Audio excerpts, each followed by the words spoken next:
Masih bersama saya Rahayu Jafar dan kembali Anda saksikan berita Mataram hari ini. 3 bulan kekeringan, ratusan warga menyerbu bantuan air bersih. Seorang guru dipolisikan karena memukul siswanya. Ribuan warga antusias menyaksikan konvoi pembalap MotoGP di jalan kota Mataram.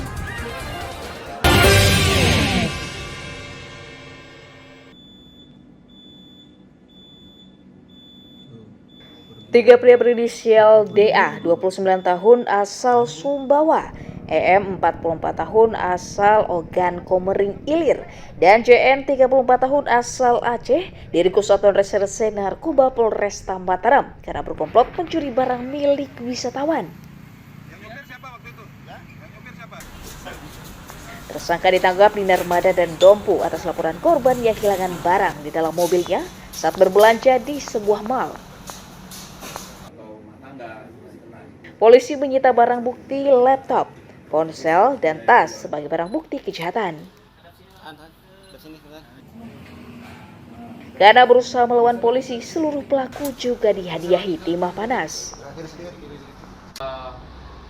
Aksi para tersangka dilakukan secara profesional dengan berkomplot membuka kunci kendaraan dengan peralatan yang disiapkan.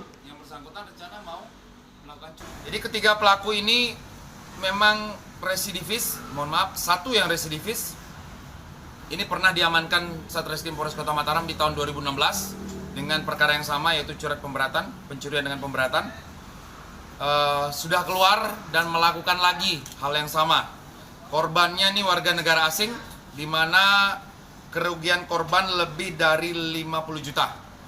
Yang bersangkutan dengan modus yaitu mencongkel kendaraan milik korban dengan menggunakan alat dalam hal ini. Atas ulahnya, ketiga tersangka dijerat pasal 363 KUHP tentang pencurian dengan ancaman hukuman minimal 7 tahun penjara. Awaludin melaporkan dari kota Mataram.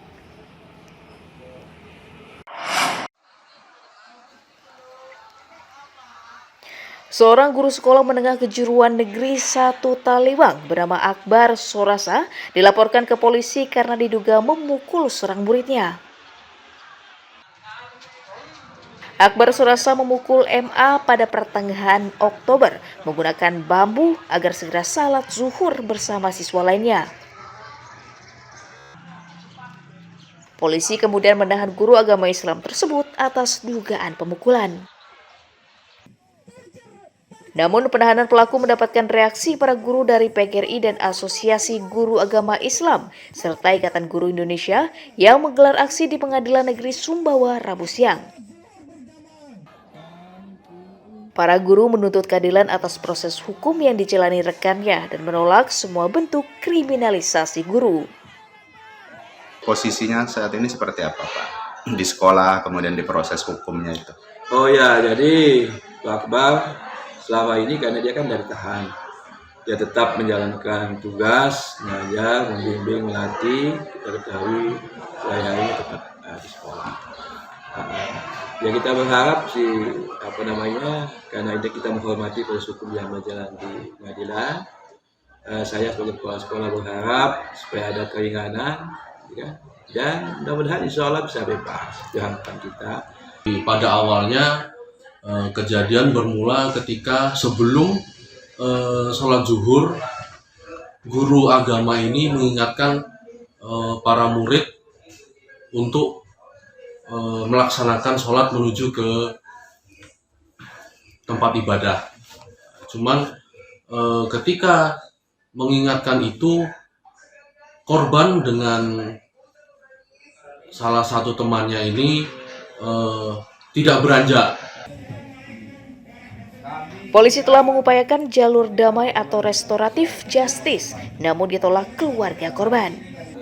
Pelaku pemukulan dijerat pasal 76 Junto 80 ayat 1 Undang-Undang Nomor 35 tentang Perlindungan Anak dengan ancaman hukuman 4 tahun penjara. Hemi Kusuma melaporkan dari kota Mataram.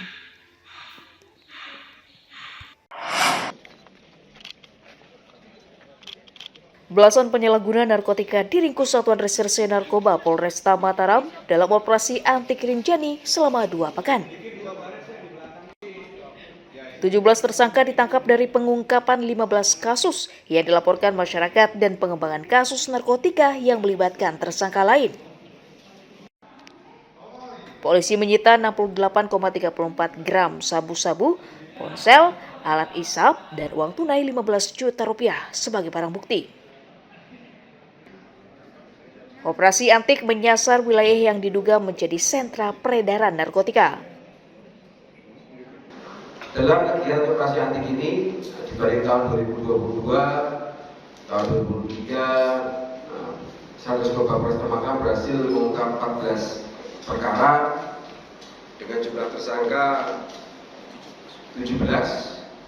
Kemudian barang bukti secara keseluruhan ada 66,34 gram dan barang bukti uang sebanyak 15.972.000. Itu berkaitan dengan jumlah perkara.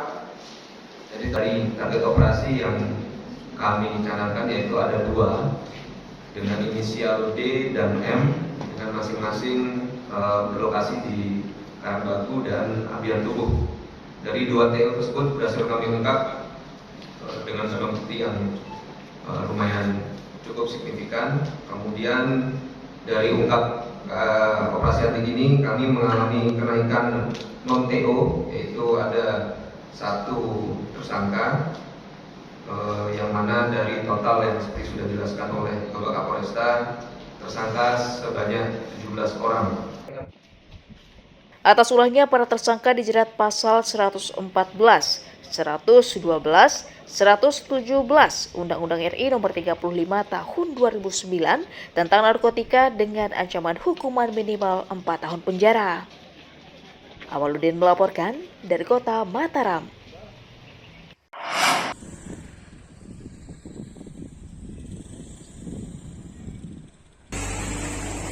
Satgas Gabungan TNI Polri memperketat pengamanan penumpang di Pelabuhan Lembar, Kabupaten Lombok Barat menjelang perhelatan MotoGP.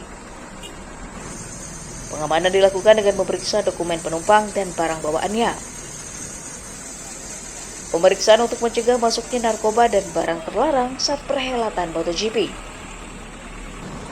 Satgas juga menyiagakan pos di areal parkir dan ruang tunggu penumpang untuk memastikan keamanan penumpang dan kendaraan. Otoritas pelabuhan juga mengaktifkan 3 dermaga dengan menyiapkan 24 unit kapal angkutan penumpang. Dari Polsek Kawasan Pelabuhan melaksanakan kegiatan rutin yang ditingkatkan, yaitu pengecekan terhadap kendaraan masuk, baik itu melalui Banyuwangi, Tapang, dan Padangbaik. Jadi untuk sampai saat ini masih terpantau aman dan lancar. Di sini juga kita mendirikan 1 pos pengamanan guna untuk memperketat masuknya kendaraan ataupun datangnya tamu dan guna untuk menjaga situasi tetap aman. Kita ada buffer zone namanya, di mana buffer zone itu adalah penampungan kendaraan-kendaraan sebelum masuk pelabuhan, di mana itu bisa kita melakukan pengecekan apakah yang bersangkutan kendaraan itu ataupun tamu-tamu itu sudah memiliki tiket online atau belum. Kalau belum memiliki, nanti kita akan bisa bantu di sana. Peningkatan pengamanan dan layanan dilakukan untuk menjaga Kamtipmas selama perhelatan MotoGP. Hairul Amri melaporkan dari Kabupaten Lombok Barat.